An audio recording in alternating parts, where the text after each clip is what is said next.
Ito bang ating mga politiko, tatanong ko lang sa aking sarili ito.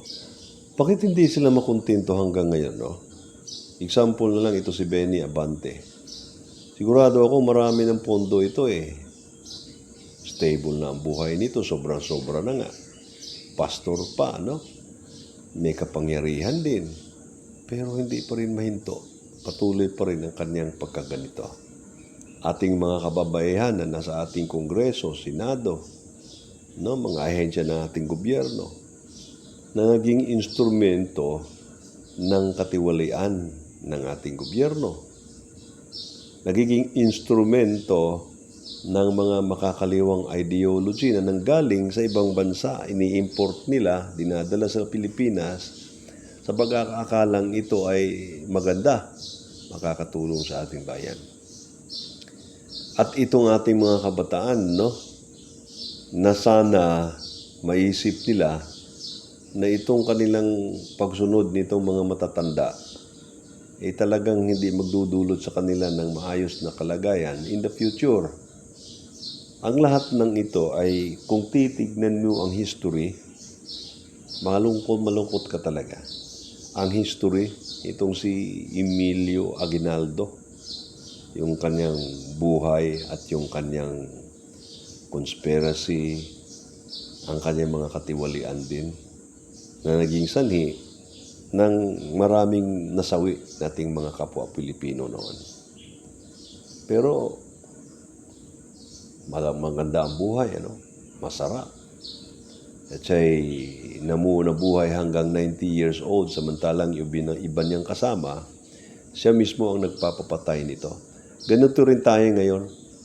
Ang kalagayan natin ay wala na namang nagbago. Pareho pa rin noon hanggang ngayon. Marami talaga ang traido sa atin at marami talaga ang gusto lamang na umasenso at ayaw nilang umasenso yung iba. Pag nakita lang talaga, kagaya nito si Trillanes, nakita niyang yung iba ay maasenso, sisiraan talaga niya. Meron silang mga paniniwala na yung mga kanilang ginawa ay para sa bayan. O di kaya, meron talaga silang kaisipan na iba. Hindi ko masabi, hindi ko alam kung ano ito. Pero ito lang ang aking masabi, na pag tayo ay wala pa rin direksyon sa buhay, meron tayong hinahanap na hindi natin makita mahanap-hanap. Magpapatuloy tayong ganito. Magpapatuloy tayo na ang lahat ng taong ating makita na hadlang sa gusto nating maabot, marating, talagang sisiraan natin. Kasi tayo ay hindi na nagiging objective, Tayo ay nawalan ng pag-asa sa buhay. Kaya tayo mandadamay na lang.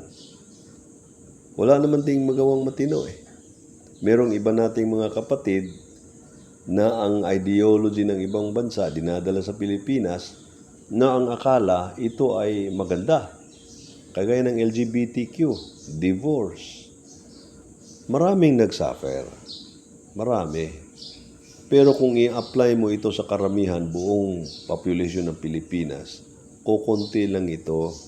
Kaya lang ito ang ginawa nilang pananggalang, o sabihin natin sangkalan, upang ma-agitate ang ating mga damdamin. Ay ngayon, lumalabas na naman yung issue ng LGBTQ. Yung nakita ko dito, yung issue na naman ng CR. Ay nako, at saka yung hindi pagrespeto sa color ng LGBTQ. May pedestrian na anong tawag yun? Rainbow ang tawag sa mga taong ito.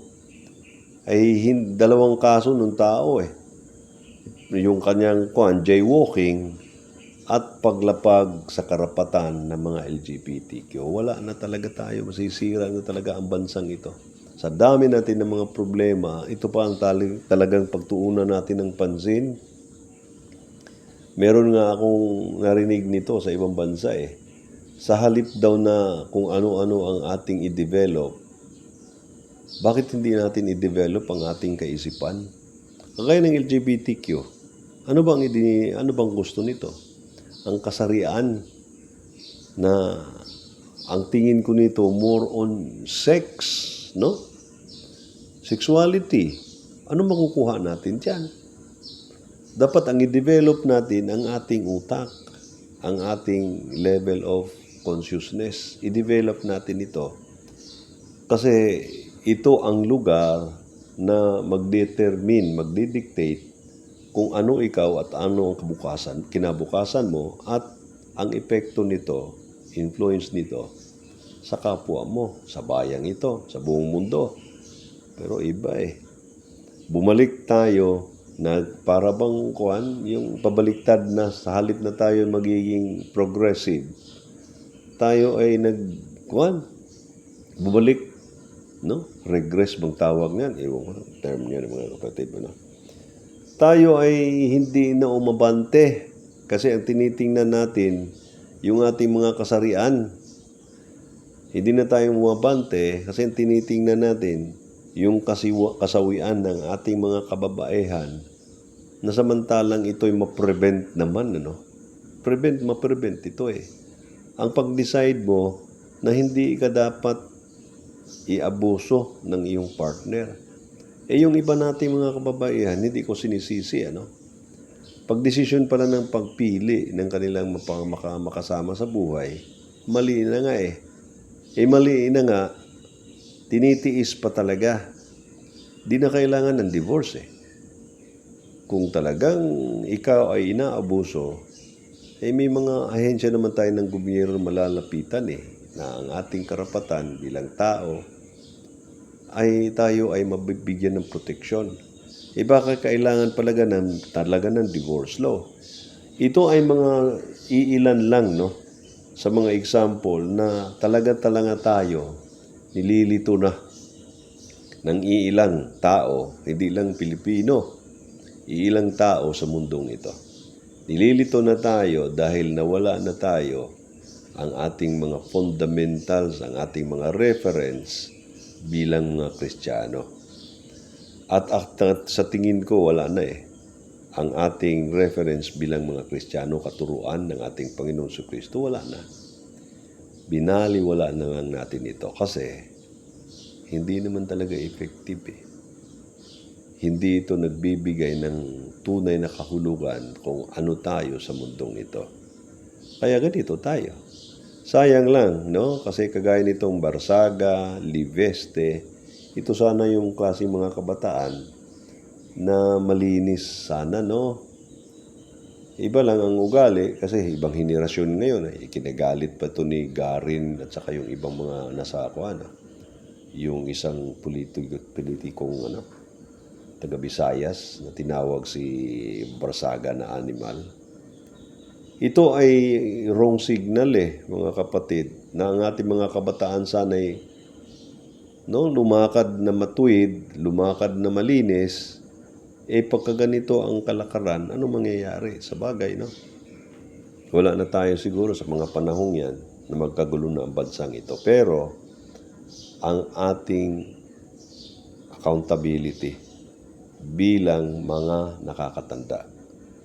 Hindi ko inaasahang ito'y magbigay ng pag-asa o itong video na to o magmumulat, magbubukas sa mga mata ng ating mga politiko. Hindi ko inaasahan Ang akin lang nilalabas ko lang ang aking confusion. Or sabihin na lang natin ang aking gusto sanang sabihin na ako'y pwede lang murahin. Kailang huwag natin gayahin ang mga yun Paparinig lang tayo na itong mga matatandang ito dapat nga sana mawala na sa mundong ito, no? Kung minsan iniisip ko rin na saan ang Panginoong Diyos, no? Pinababiyaan, hinahayaan niya ang mga taong ito na mga kunwari pala man. Ay, ang buhay talaga ng mga kapatid. Pero sa lahat ng ito, tanong lang naman ito, At aminin ko, emotionally, inuudyukan ko kung sino man yung nakadaan sa channel na ito. Nang sa ganun naman, mabuksan ang ating kaisipan, mga kapatid. Wala talagang kasiguruhan, no, kung may mangyayari. Mananawagan tayo, pero mananawagan pa rin. Buksan natin ang ating mga mata. Huwag nyo na kasing, mga kapatid, yung suportahan itong mga politiko ninyo na wala nang ginawa kung hindi magpapayaman at halos na lang lahat, kahit yung kapiranggot na lang na pera sa kaban ng bayan, kukunin talaga nila, sisimutin nila. Kasi alam nila, hindi naman sila magagalaw eh. Mga untouchables ang mga taong ito kasi may mga reference sila sa ibang bansa eh. Sa ibang bansa na kung saan ganun din ang korupsyon matindi, pero hindi naman nagagalaw ang mga politicians, mga kawani ng bayan. Hindi talaga mangyayaring may ayos. Ito'y magpapatuloy lang, hindi may ayos, no? Pero aasa pa rin tayo na isang araw, ang lahat ay malagay sa tama. Ang hirap. Nagsasalita ako na optimistic, pero sa totoo lang. Sige mga kapatid, magandang araw po sa ating lahat.